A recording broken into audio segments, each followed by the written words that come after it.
You know, he's talking about fighting Kamaru Usman. Like, ooh, be careful what you ask for. Really? Be careful what you ask for. Usman is a big man, and he is top of the food chain right now. Right. That's the best pound-for-pound fighter alive is Kamaru Usman, and he's a natural 170. You got to remember, Conor McGregor won the title at 145. I'm eager to get my hands on that belt. Fucking hell, that's small. And then he went up to 155, and he knocked out Eddie Alvarez and became the champ. So he's consecutive, concurrent, holding 2 titles concurrently. And then he fought at 170, but he fought Cowboy Cerrone, who's a natural 155-pounder. And, you know, no knock on Cowboy. And Cowboy's beat a lot of good 170-pounders. He's an elite fighter. But Usman's a different thing. That's a different peak. There's no oxygen at the top of that mountain. Shit. You know, that's as good as it gets ever at 170. I would put Kamaru Usman up against any 170-pound fighter that's ever lived. I mean, I'm not saying that he would beat Georges St-Pierre. I'm not saying he would beat all of them, but he might beat all of them. He might be the best it's ever been at 170. He's as good as they get. He's got ferocious knockout power. He's elite at wrestling. Nobody puts him on his back. Colby Covington got a very quick takedown. Daniel Cormier called it a takedown. He's a world-class wrestler. He said it's a takedown. I say it's a take. The only guys ever, but it was very quick. And Usman right back up to his feet. Like what so about Khabib? The wrestling, well, that's a different weight class. Oh, it is. Khabib's 155. See? Me being an idiot again. No, so you're not an idiot. Just to add a question. But Kamaru is as good as anybody has ever been at 170, and he also has one-punch knockout power. You know, he knocked out Jorge Masvidal with one punch, and Jorge was thought to be the striker in that fight. Kamaru was thought to be, you know, the well-rounded fighter who's a great striker and a great wrestler. But you would think that if the advantage existed for Masvidal, it would be as a striker. And then Usman shut the lights out with one shot.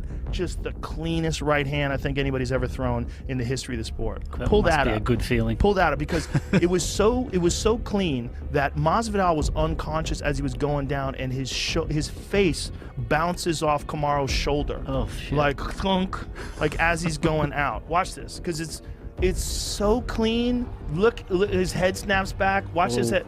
Like he just goes out. Look at that. I mean, and listen to us screaming like little girls. Me and DC were screaming. It was crazy. Because you would think that Kamaru would have an advantage in the fight overall because he's the best. And they fought before, and he had dominated him in a decision. But Masvidal had his moments in the striking. But Kamaru is so good and so dedicated, and his mind is so fucking strong that he got so much better in the striking that he knocked him out standing in the next fight. And he's still getting better. He's still getting better. The strong mind is the key? It's everything. The mind is that, well, you have to have the body. Because if you have a strong mind, a bullshit body. Yeah, right. There's nothing you do. But Kamaru has both. I mean, look at his body. I mean, give me a photo of Kamaru's body. I don't want to ride the jock, but too late. He's about as shredded as any man. Let's get up pictures of blokes. I want to see some shredded dudes. He's got as good a body as you could ever have. I mean, he's fucking shredded at 170 pounds. I mean, look at him. Dude. And look at that picture where he's pounding on his chest. That one there, over there when he's pounding. Look at that. Come the fuck on, son. Terry Crews. He's fucking jacked. And he's about perfect for 170 in terms of like his dimensions. He's just tall enough, just strong enough. There's like a thing where like all the pieces have to be in place, especially in the UFC because there's so many weight classes. But the space in between the weight classes is so big. Like the gap between 155 and 170 is 15 pounds. That's a lot. It's a lot. I'm 15 pounds overweight right now. It's a lot. But I mean, you're talking about 15 pounds of lean muscle and bone. Right. You know, imagine 15 like beautiful cowboy cut ribeyes. That's the advantage that Usman has in like power, and it's not like he's slow. He's got great speed. It's to be a great fighter, all the pieces have to be in place. You have to have amazing genetics. You have to have a superior work ethic. You have to have crazy discipline, and you have to have a mind the strength of the mind is so important. The ability to overcome, the ability to figure out what to do in times of peril. When things go sideways, how do you adjust? What decisions do you make?